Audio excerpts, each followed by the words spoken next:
ఈరోజు నాకు చాలా స్పెషల్ డే. ఎందుకంటే నా ఫస్ట్ సేల్ వచ్చింది. చిన్న అమౌంట్ అయినా ఫీలింగ్ మాత్రం నెక్స్ట్ లెవెల్. నిజం చెప్పాలంటే నేను కూడా చాలా డౌట్స్‌తో స్టార్ట్ చేశాను. ఇది వర్క్ అవుతుందా? నాకు పాసిబుల్ అవుతుందా? చాలా సార్లు గివ్ అప్ చేయాలనిపించింది. కానీ ఒక విషయం క్లియర్ అయిందండి. కన్సిస్టెన్సీ ఉంటే రిజల్ట్ తప్పకుండా వస్తుంది ఎవరికైనా సరే. అందుకే నేను కంటిన్యూగా చేశాను. సింపుల్ సిస్టమ్‌ని మాత్రమే ఫాలో అయ్యాను. కంటెంట్ క్రియేట్ చేశాను, ట్రస్ట్ బిల్డ్ చేశాను.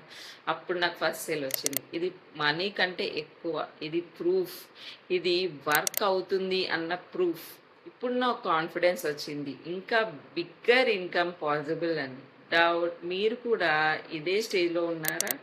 డౌట్, క్లియర్, కన్ఫ్యూజన్ అయితే ఇదే మీ సైన్స్. ఇది స్టార్ట్ చేయండి, స్టాప్ అవ్వకండి. ఈ ఛానల్లో నేను రియల్ జర్నీ షేర్ చేస్తాను. స్టెప్ బై స్టెప్ గ్రోత్ చూపిస్తున్నాను. కాబట్టి ఇప్పుడే సబ్స్క్రైబ్ చేయండి. మా కమ్యూనిటీలో కూడా జాయిన్ అవ్వండి. మనం కలిసి జీరో నుంచి ఇన్కమ్ బిల్డ్ చేద్దాం. థ్యాంక్ యూ అండి.